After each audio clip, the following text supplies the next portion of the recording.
Hello, everybody. Welcome into another episode of the Couch GMs podcast. I'm your host, George Kurth, and Tyler Snyder unfortunately could not be with us today, but that's okay, because we got the man, the myth, the legend himself. It is Cody Roadcap. Cody, what is up?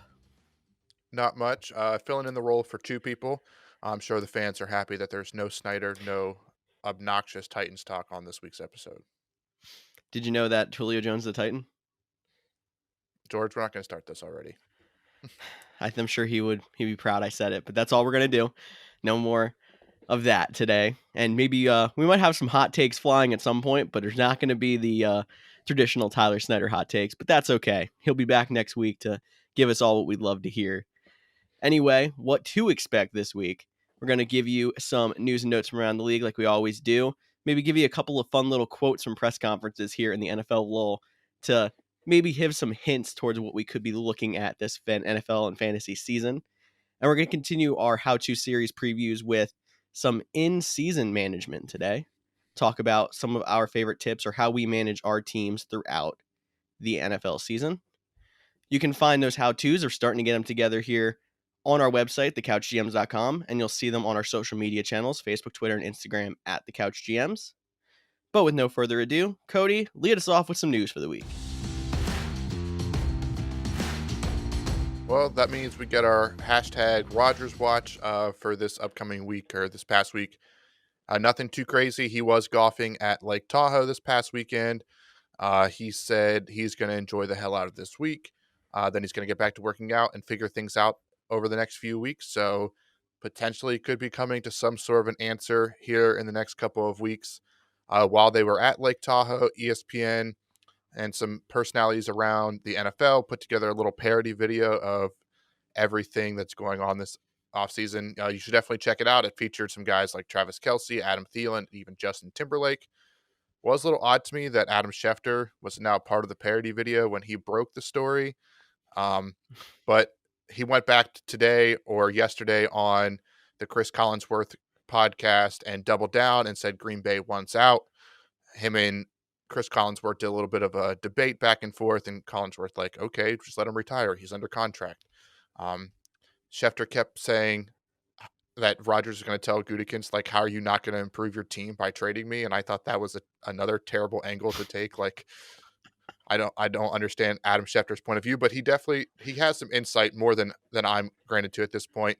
But Peyton Manning during the All-Star game, he did say on MLB Network that he can't fathom Rodgers sitting out in 2021, and he hopes it's in Green Bay, and he doesn't see it being in Denver.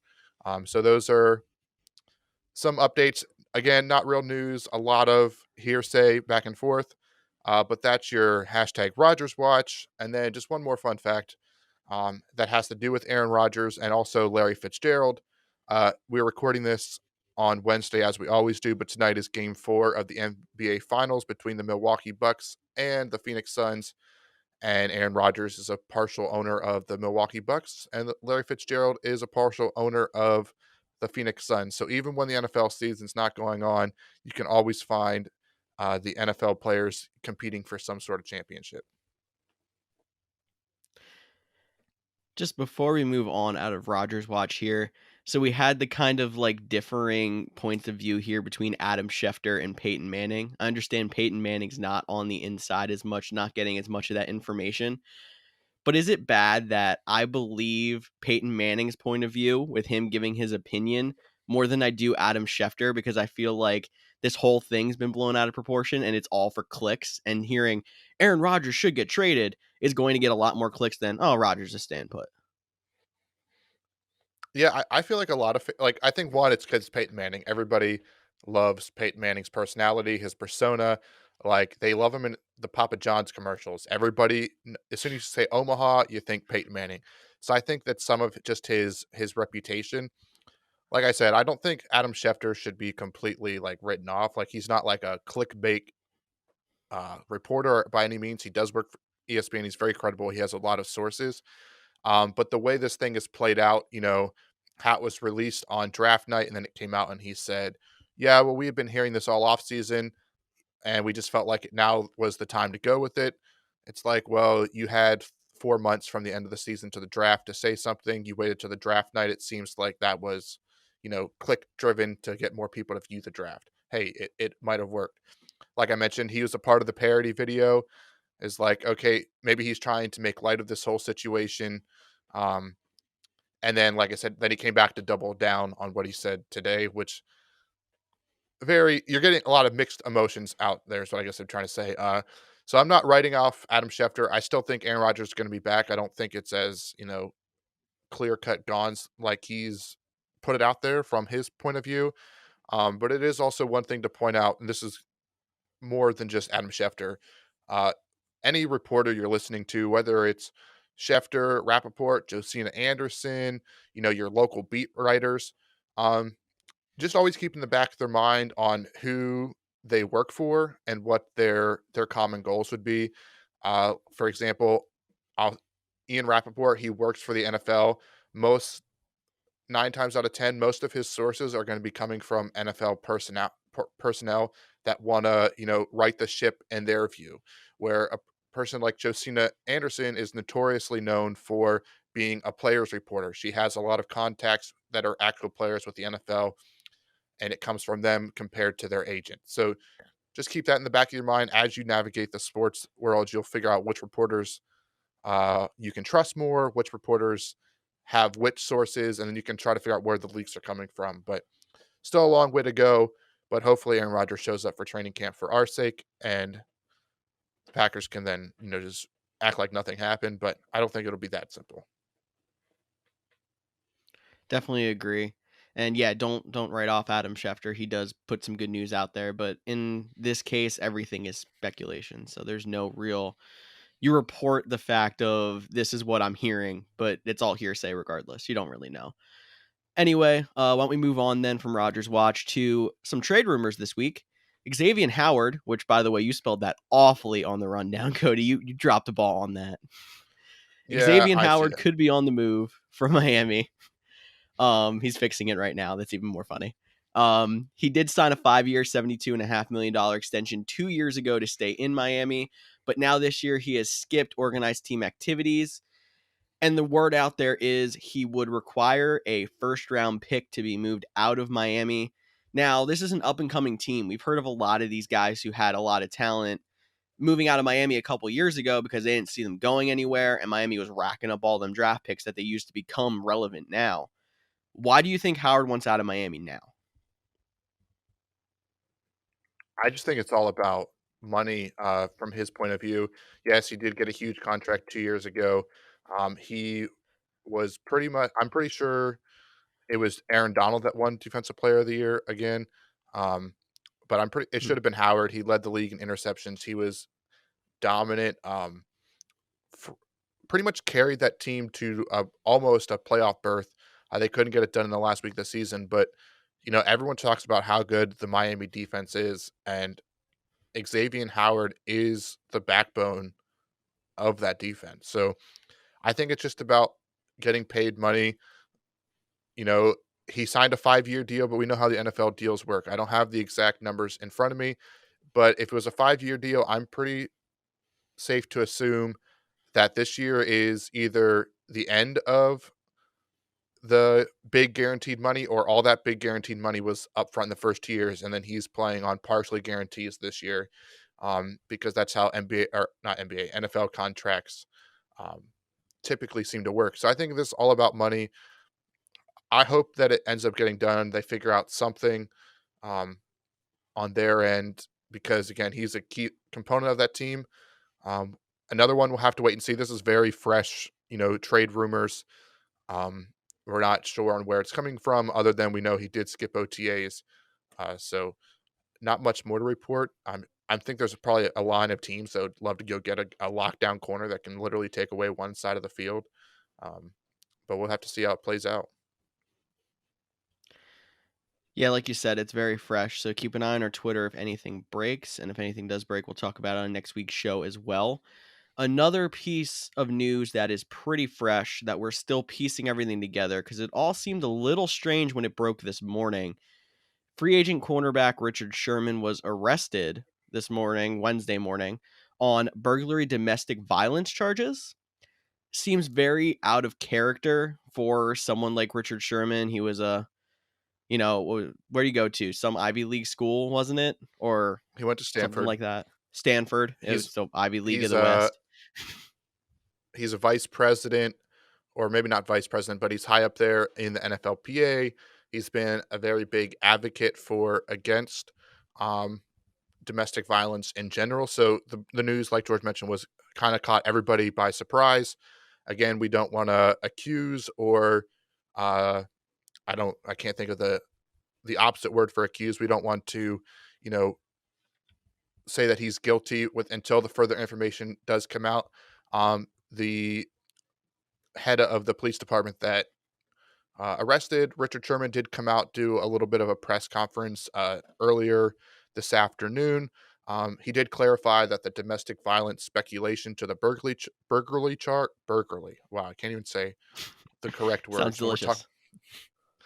delicious. But I we're off a rail on this episode. But it is based on his relationship because the house that he was trying to get into was his ex in law's house, not violence to a family member. So it's based on relationships. That's how they're describing it, not to actual violence, which I believe would be a good step and to getting this whole thing figured out. But again, we don't want to accuse. We don't want to say he's guilty until all the information comes out, and more should be coming out over the next couple of days. But it will be interesting to see how this affects him playing in 2021, because like George mentioned, he is a current free agent. Also, he does do a podcast with Chris Collinsworth and PFF on the offseason during his free time. It'll be interesting to see how they handle it. I'm sure they're waiting for all the details to come out, which you should do for um, any situation like this, no matter who the player is. You shouldn't cast immediate judgment, especially if you don't know all the details. And like I said, keep an eye on our Twitter. We will post any updates about Richard Sherman on that. And I think he also is not signed currently this offseason because he is coming off of a major injury from last season. So, yeah, like you said, we'll figure out if that's going to affect him playing for a team this season. A lot of teams are probably going to wait and see what the legal matter in all of this is. But there's been one ringing storyline this whole offseason, and that's tight ends are now cool, and everyone wants to be one. We got another, and that is former Bill 49er and Eagle Jordan Matthews added 15 pounds, and he is now working out at Hub Football, which is a workout clinic in San Diego who does workouts for the NFL, CFL, USFL, and USA Rugby. And he wants to be a tight end, and we'll see if he gets signed. So all these wide receivers, bigger wide receivers, just want to be tight ends now since this whole like tight end you and all these, big tight ends out there are trying to make the position more known, I guess. Hey, I don't know what it is with players wanting to be tight ends, or heck, we talked about a couple weeks, Brandon Jacobs coming out at almost 40 to play defensive end. That You too. know, I don't know what it is, what if the year off, the craziness of the world that we're currently living in, players are just like, hey, let's do something different. Jordan Matthews would be an interesting tight end. I think George would be excited if he comes back to the Eagles. I think that would save him from a jersey that's just now collecting dust. I think he has a Matthews jersey. Yeah, it probably wouldn't be the Do same not number. actually, but that would be something that I was thinking about investing in the past. Oh, that's right. You almost got. I think you wanted to buy one that time, because we love talking about fantasy. When, like, I was up by like 15 points against you in like week one, and the Falcons played the Eagles on Monday night and like blew them out. But then Jordan Matthews caught 4 balls for 70 yards and a touchdown on the final drive, so that they lost by 3 touchdowns instead of 4, and it got you like all 15 Garbage points. time. Yeah, so that's why we don't like fantasy, but we love fantasy at the same time. But hey, good luck to Jordan Matthews. Uh, he'll probably be a tight end for the Colts. I just feel like he has a good relationship with um, Carson Wentz. The dude likes him. If he can perform well at this tryout, wouldn't be surprised if he's at least a camp body for a team like the Colts, for a quarterback that already has a connection with them. And like I mentioned, Eagles fans are probably like, please don't bring him back. He has a history of drops as well in Philadelphia, which could just be an Eagles wide receiver thing. I don't know if he ever got a fair shake. I think he was a little bit of he was expected to be a wide receiver one when he really wasn't. Maybe tight end will be a good spot for him as long as he can get the blocking technique down. He was always a good blocking wide receiver, I'll admit that. But great dude. Wish him luck, like you said. Um, we'll get on to some Titans news here because I know you guys are gonna miss all the Titans talk with Tyler not here. Mr. 8-8 himself, former Titans head coach Jeff Fisher, it was announced will be inducted into the Tennessee Titans Ring of Honor this season, along with another former coach Bum Phillips and former general manager Floyd Reese. So nothing too crazy here if you want to add in anything about Jeff Fisher, because mediocrity apparently means a Ring of Honor designation, but nothing super crazy here, I guess, for the Titans. Just something to note here.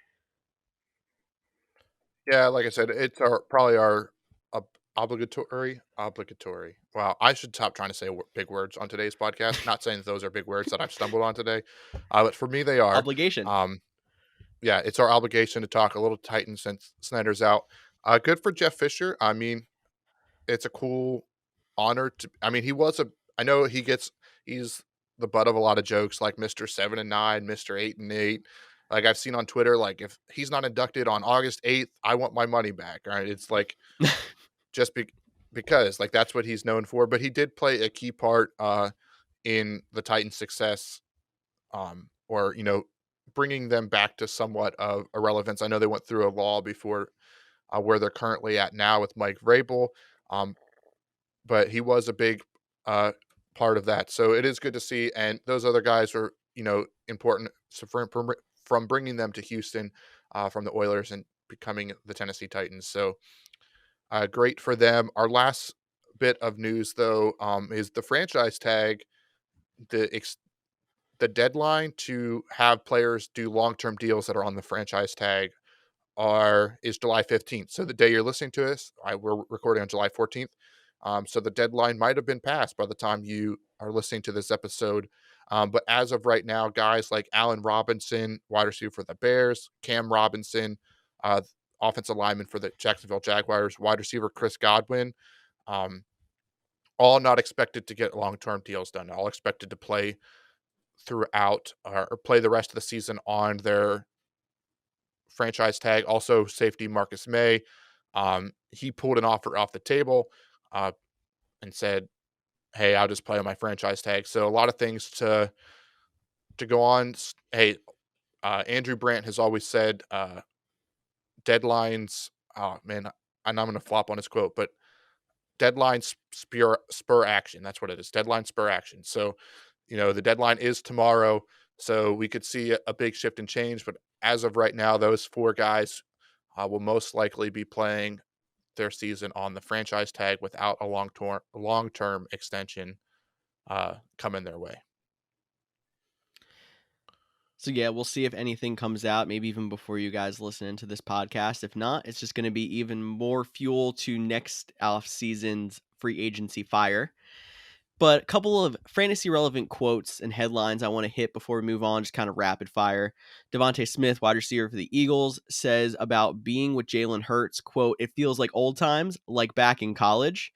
Just want to pause on this for half a second and say, Devontae Smith and Jalen Hurts did play together in college, but not a whole lot. Hurts started a full season in 2017 when Smith was a freshman and only gathered, I think we looked up 8 or 9 receptions the entire season. And then in 2018 is when Devontae Smith really started to burst on the scene.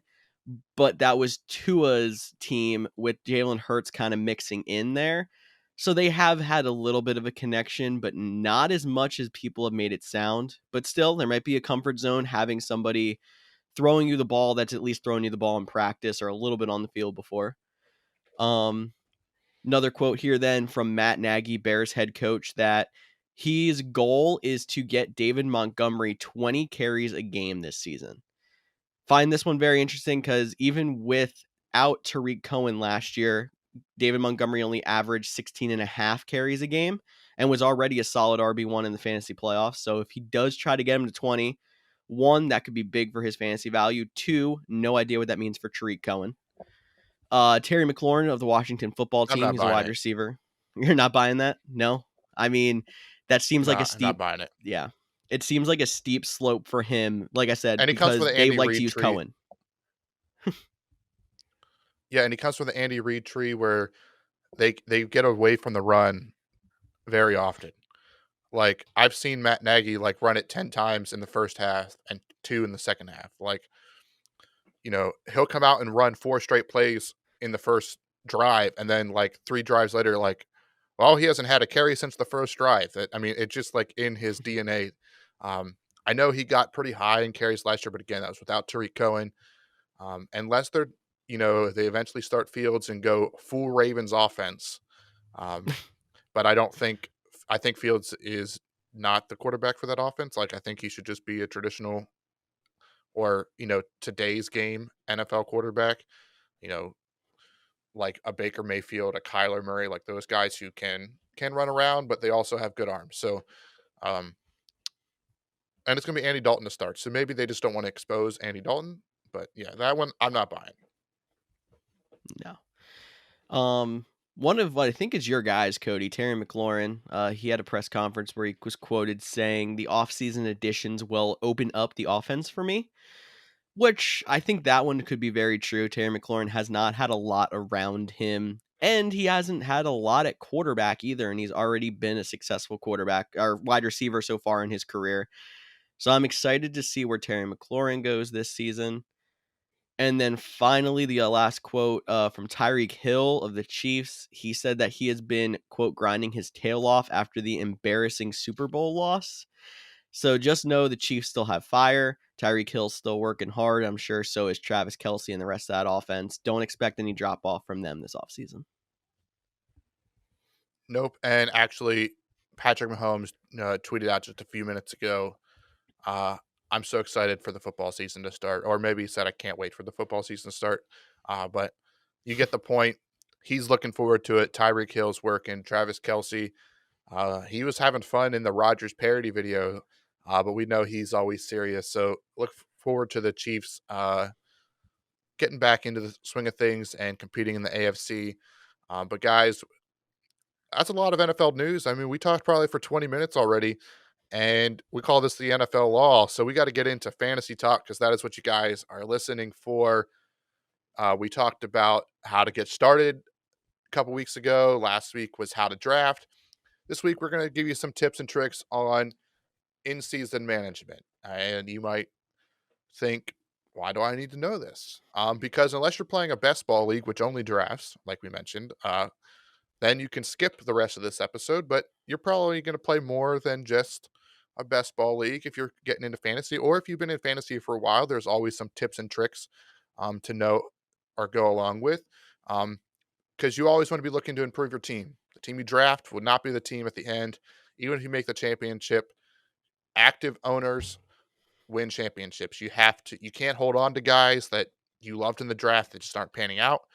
You got to be willing to make moves on waivers. You got to be active in waivers. And if you're brand new, you're probably going, what is the waiver? So George, if you want to explain the waiver wire a little bit, um, for those people that maybe it's their first time playing fantasy football. All right, so I'm going to tie this back to last week a little bit. So if you guys did miss our draft episode, feel free to go back and check it out. That's always where it starts. It's a good little resource for you who might not know too much about the draft or about fantasy football to get started.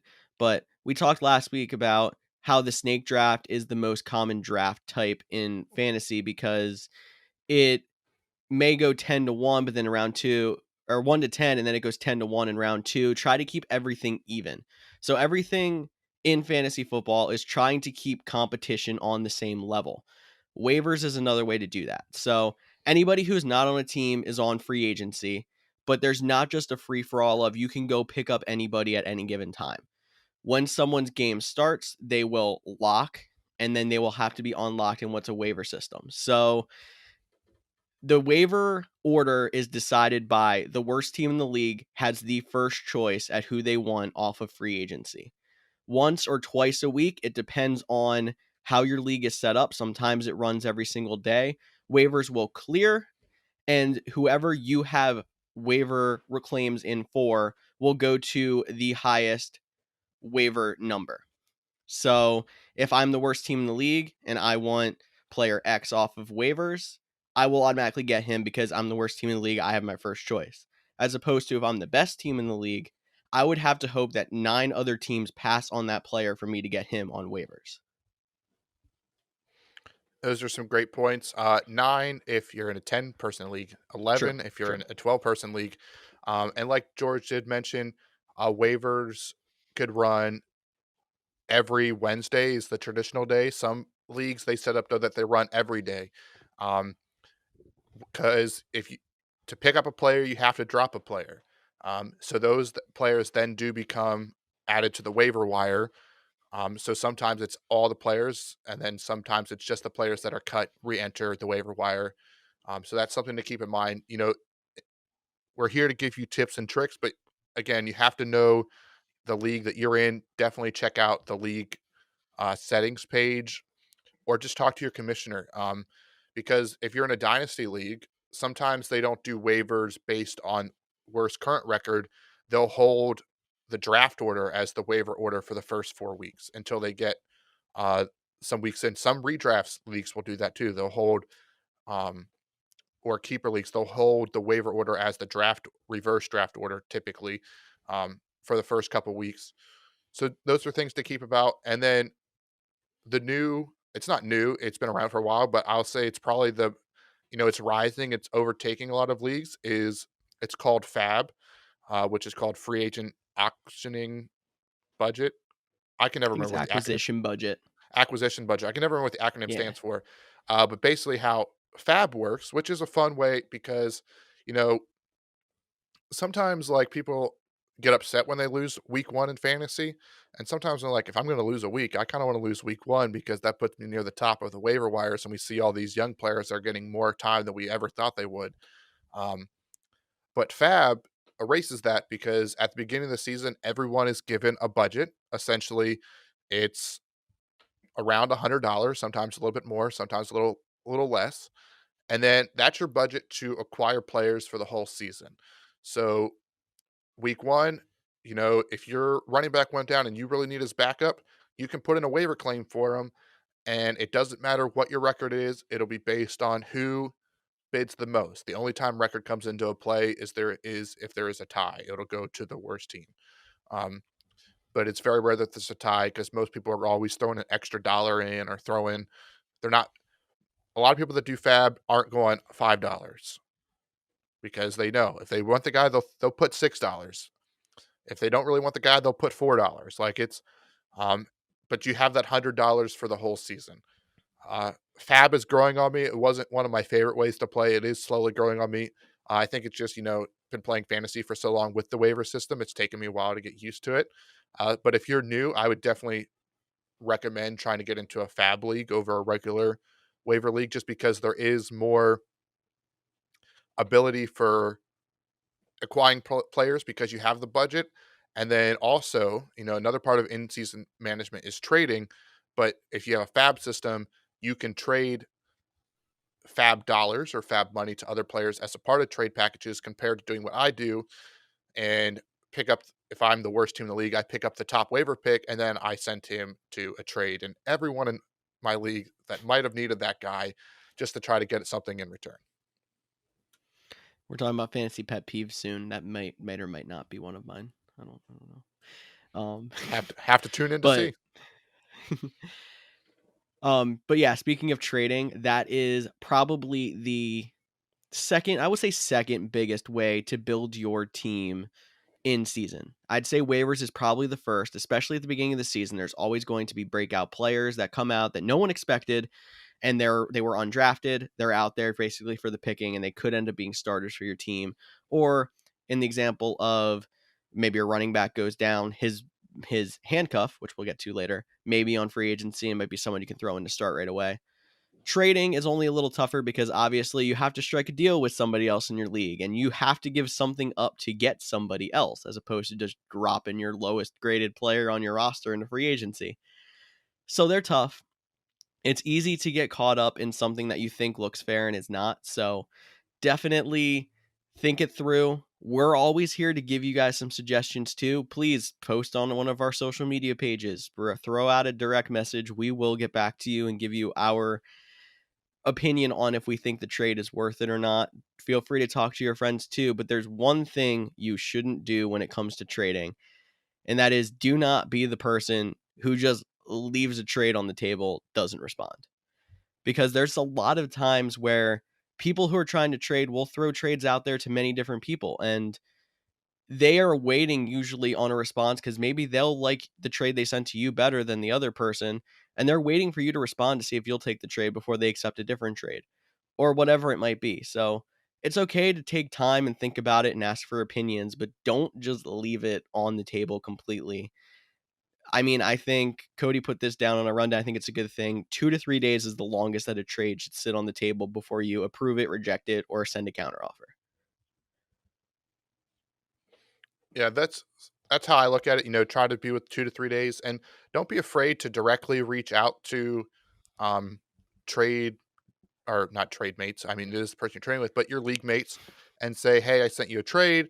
What are your thoughts?" I know some people in our home league, they prefer to talk it out, over text or Facebook Messenger or whatever communication system they're using. They prefer to talk it out before sending a trade. Where I am one of those people, and I get in trouble for this because then people don't think that I always like am taking them seriously.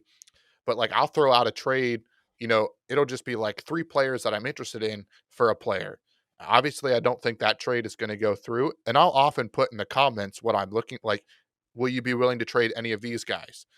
And sometimes they don't read the comments. Sometimes they're like, this guy's an idiot. And then they don't look at any other trades, which again, that's something I'm trying to work through on how I traditionally go through about trading. Um, so yeah, it's about communication, but just like George mentioned, don't be the guy that lets them sit on read, because it's not fun to play fantasy when you're waiting for people to, and they're hindering you from improving your team.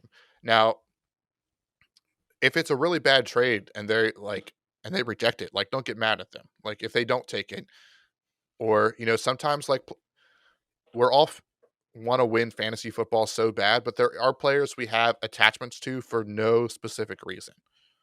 Like, we'll always talk about our favorite players, but there's always, someone on fantasy that you love. Like, I love Debo Samuel. He's one of my favorite players. I am still irritated that George got him. I guess it'd be 3 off seasons ago in our dynasty league draft, like the pick before me. Like, I'm still irritated by it. Um, it's one of my favorite guys. I value him a lot higher than most people do. I get that. So when someone says, someone for Debo Samuel, the reality, it's probably a fair trade. In my book, it's not. I reject it.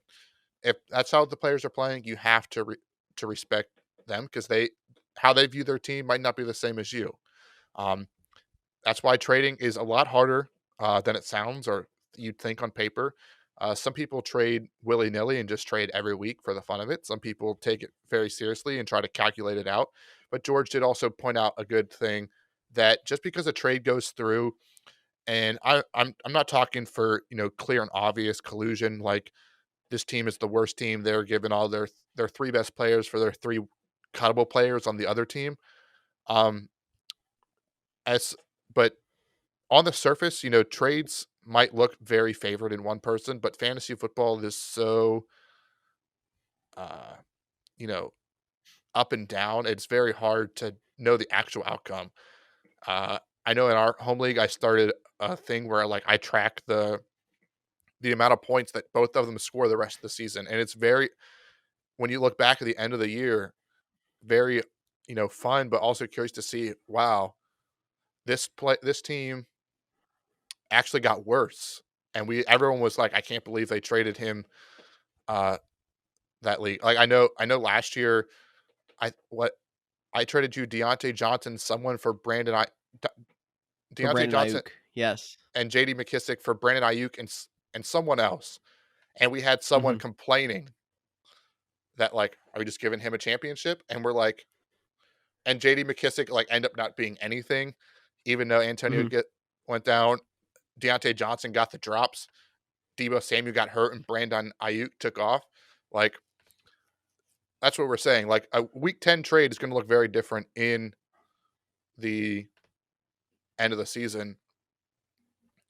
So that's why it's not as important as the waiver wire on getting your team over the hump. Like, in all honesty, you could probably win a championship with making 0 trades if you're super active in the waivers and setting your lineups and, playing fantasy correctly.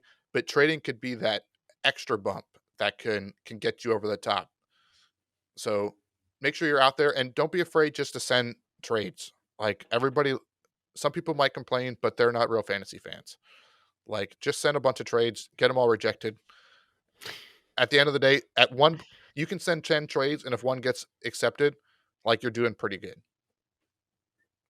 Definitely, because it's all a negotiation. It is very rare you have the first trade that you send get accepted. And actually, I think it was the first trade you sent, the trade you're talking about between you and I last year that was accepted.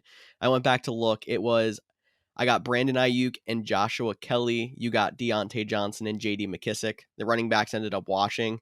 Both wide receivers ended up being good. Deontay Johnson did get the drops, but he beat me in our playoff game against each other. And Brandon Ayuk, if I would have started him, he would have won me the game. Instead, I decided to stick with Tyler Lockett, which was unfortunate. But yeah, and I think a big thing when it comes to trading is there's always going to be people complaining. Like, people complained about that trade because they thought it was unfair, when really that ended up being super even, didn't really end up being a wash almost essentially. And I think it's just because of the way people value different players. Like Cody was saying, you can't be mad at somebody for rejecting a trade because they value this player higher than you do. You can't be mad at people committing a trade that had nothing to do with you just because you think it's unfair. Unless there's some kind of obvious collusion, you shouldn't reject a trade because anything can happen. There was actually one more trade last year that I wanted to mention because I got a little bit of like a shocked reaction to it. I acquired Tyreek Hill in a trade last year, giving up Tyler Boyd and Ronald Jones. So everyone viewed Ronald Jones as somebody who, he was a running back in a committee, and I didn't need him because I had 2 other running backs above him. And Tyler Boyd was nothing that special, so they thought I won far and beyond with Tyreek Hill. Ronald Jones ended up having a fantastic second half and brought that team into a playoff spot. While Tyreek Hill did help me a lot, he did not get me over the hump to win a championship. So really, it ended up not being as important of a trade as a lot of people made it out to be. You never know what's going to happen. You And shouldn't reject a trade or complain about a trade unless it's obvious collusion. absolutely. And, if you're listening and be like, that trade doesn't make any sense, you got to remember that trade was made before the Joe Burrow injury, and Yes. Tyler Boyd was, because Joe Burrow was throwing almost 40 times a game. Something to keep an eye out this year with the Bengals wide receivers. They're going to be down. They're going to be throwing a lot. But Tyler Boyd was, a high-end wide receiver at the time. Like, He was a high wide receiver too. Yep. Yes. Trading is a lot of fun. You're going to get irritated sometimes because guys that you want to, the worst part about trading when you're not in the trade is when you see someone else trade and you're like, I could have done a better offer. Like, no, I won't put him on blast because I love the dude, but I know someone in our league who didn't even had 2 trade offers sent to them, didn't even open. They opened the other person's first, liked it, and hit accept. And then my trade offer, in my opinion, was better. I don't know if he would have ever taken it because it went away. So if you have 2 trade offers, at least look at them both. I would definitely recommend that. But don't get. I still love the guy. Like, I still try to trade with him all the time. Like, don't get mad at someone for pulling off a trade because you think you could have had a better offer. Who knows? That guy might not have valued someone as much. Like, maybe this year will be different because Julio Jones isn't there. But the last 2 years, like, you couldn't have paid me to take Calvin Ridley on my team. I don't know what it is. The dude is like a top. I think he was in my top 10, maybe even top around the number 5 spot in our rankings. I'd have to go back from earlier, my way too early. But I couldn't do it. Like, he's just a guy that I didn't want on my team.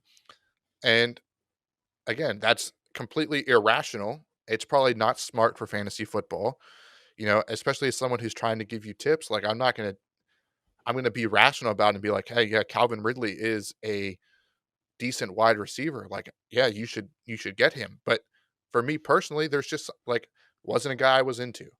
Just like we all know Tyler's not here, so I'm going to talk. Matt Stafford's better than Jared Goff. I don't care what he says, Yes.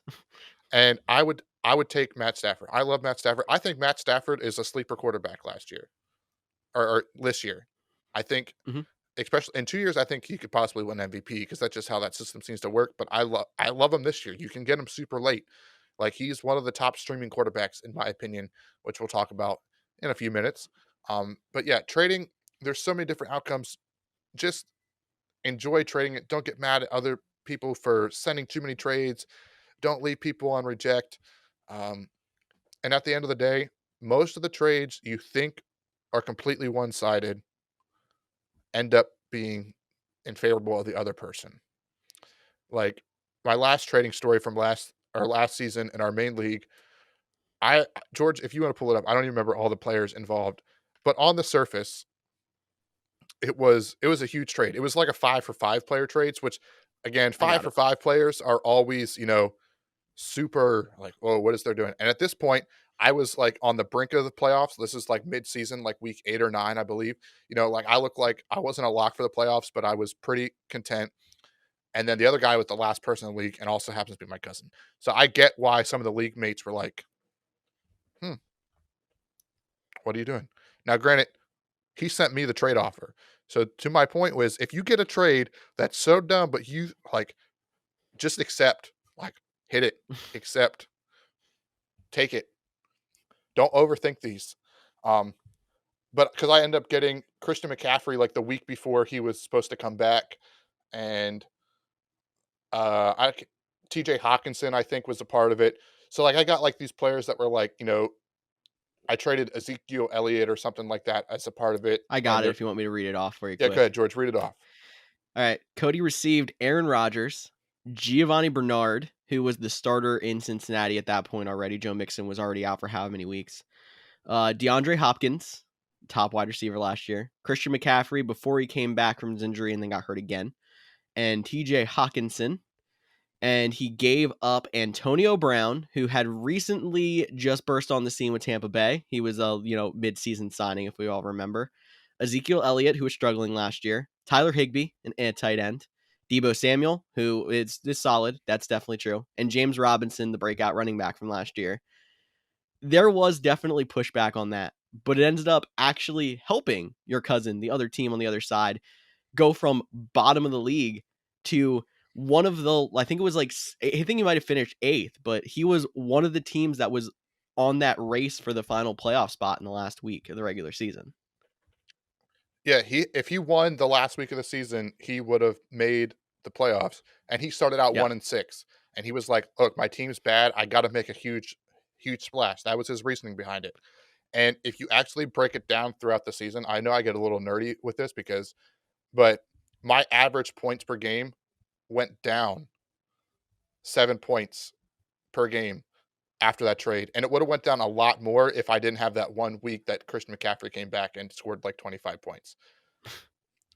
His went up 12 points. Like, again, that's what we're saying. Like, there was a lot of feedback. People were like, I'm done playing fantasy in the moment, which no one was. None of us won the championship. I even started to feel bad. I was like, hey, I'll trade him someone else. Like, I'll send him another trade back. Like, you know, everyone's like, nope. Hey, everyone in the league eventually approved it. And I didn't even win a championship for it. But again, I know we're on a long tangent here about trading, having some fun trading stories, but that's what it's all about. It's about having fun at the end of the day. Trading is definitely a part of fantasy football. You're going to get a little upset with some players when they make some trades, especially when, they're guys you wanted on your team that now you have to work even harder to get because they obviously wanted them too. Um, but trading is my favorite part of fantasy football. So I could talk about it for this whole podcast, but we should probably move on to some tips and tricks on what your roster should look like during the season.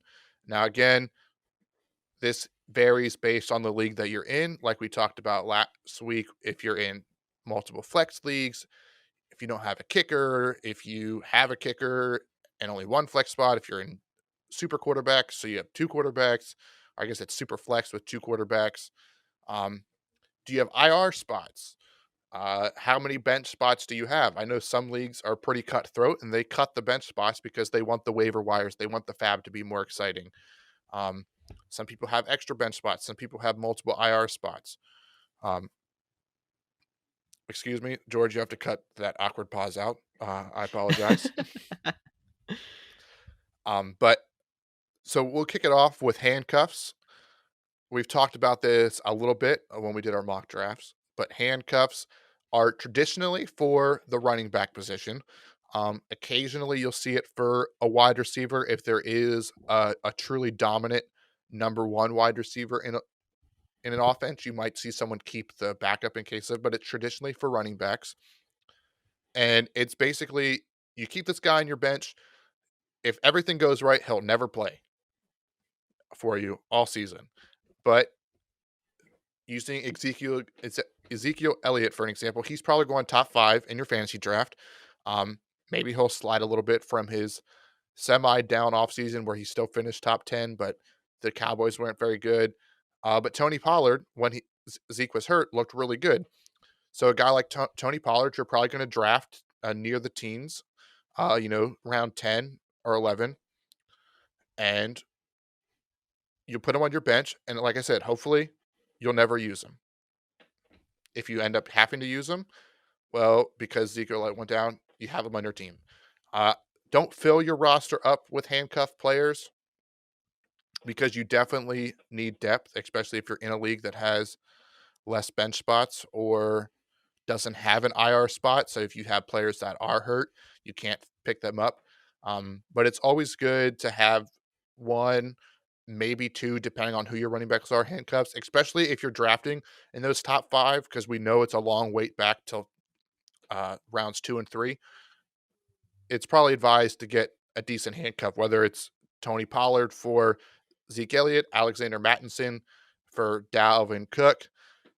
Honestly, there's not really a handcuff for Derrick Henry. I mean, you could try, I think his name's Darrington Evans if you wanted. I'd probably just Mhm.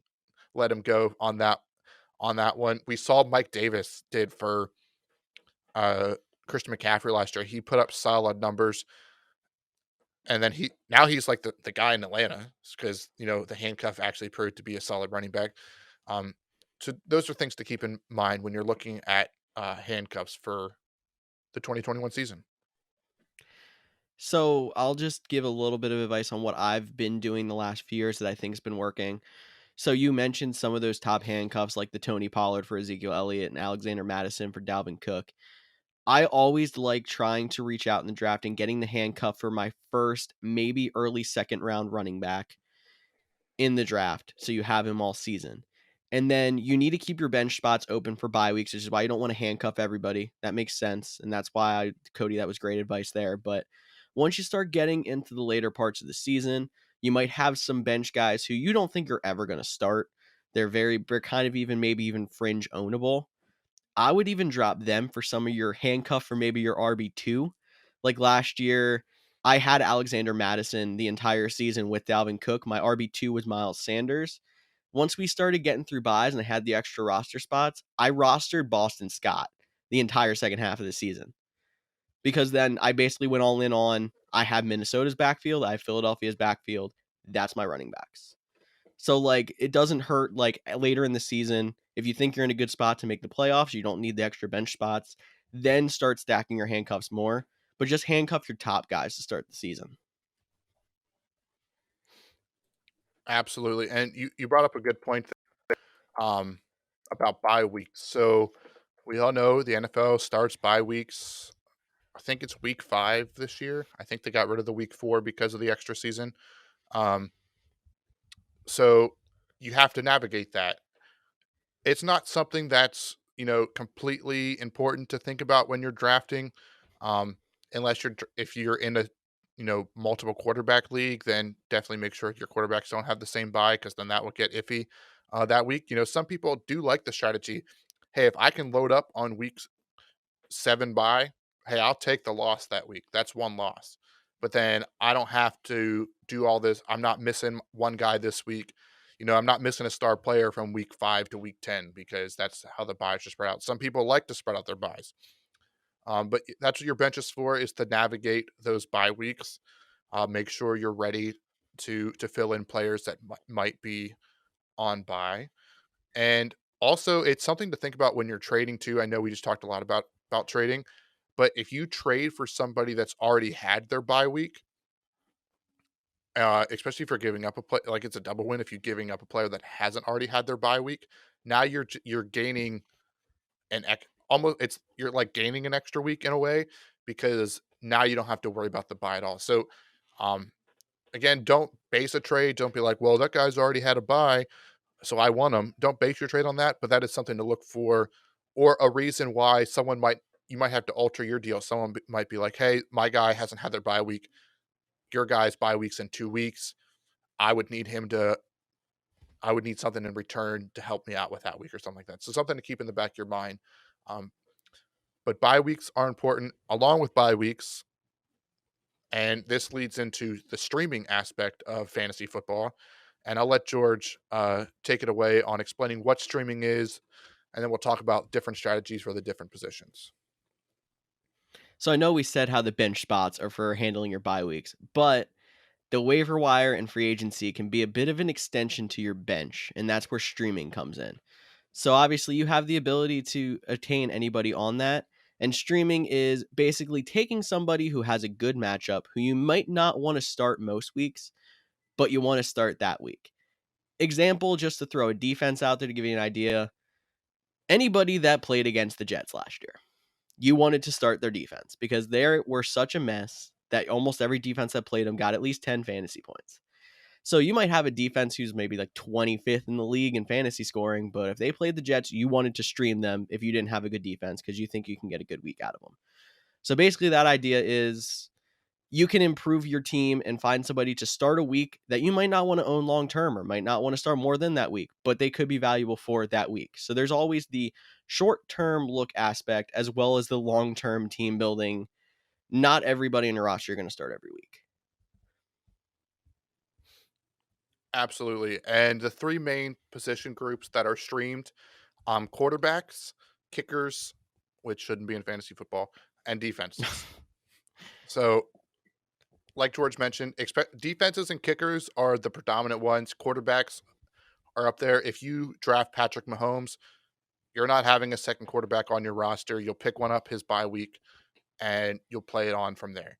If you wait until the last end of the round and you do take a guy like Matt Stafford, who I'm a little bit higher on than I think some people are, but a guy like Matt Stafford, and maybe he's not having, the best season, he's taking a little bit slower.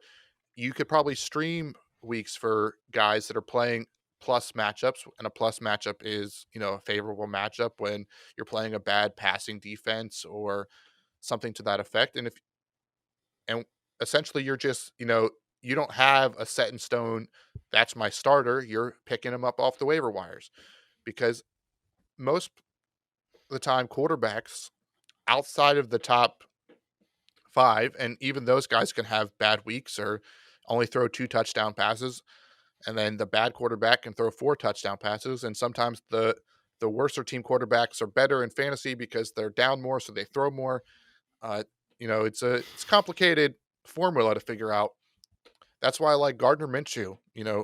Wasn't a bad fantasy option, and he was pretty much available on the waivers every week. I mean, Ryan Fitzpatrick before last season was on the waiver wires all the time until he finally got like the start for a couple weeks, and people were picking him up when he was up there. But he could be a guy if they start the season with Taylor Heineke.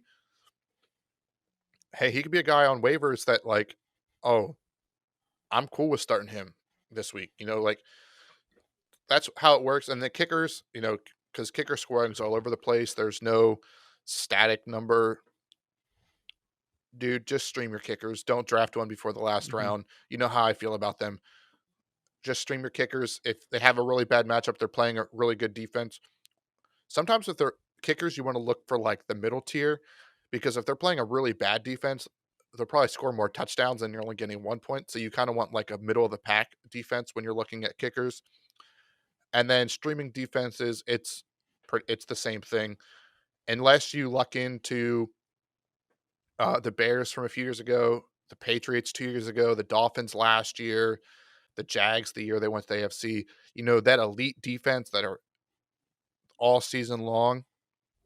Same thing. Stream your defenses. Like base it on the quarterback, the team that they're playing, and then the quarterback matchup. If it's a bad team but the quarterback's still good and could still put up numbers, you might not want to stream them. Those are just some of my ideas. I definitely lean into the streaming aspects of it too. And then the one position I completely forgot to mention that you stream, it's like quarterbacks. If you have a top guy, you're not streaming them, but it's tight ends. If you're outside the top four, one week you might start Jared Cook. The next week you're starting Jonnu Smith. The following week you're starting Hunter Henry because Jonnu Smith caught a touchdown the week before, so you think it's a Hunter Henry week. That's hey, you're laughing, but that's how we decide fantasy football right there. It's true. This guy's due, like, especially with positions like tight end. You're completely right.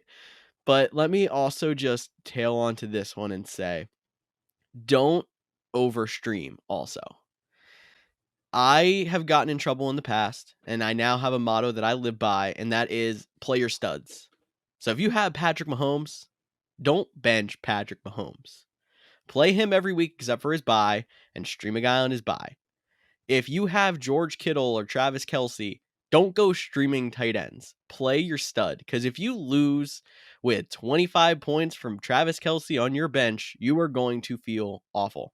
So streaming is a great tool for getting you through bye weeks, for helping you for week out of position, or just for doing it with kickers and defenses because there's not really any standouts and they're not worth keeping a valuable roster spot over. But don't go away from your studs and get too cute either. I was a little worried when you were like, "Don't overstream." Like, what is this guy talking about?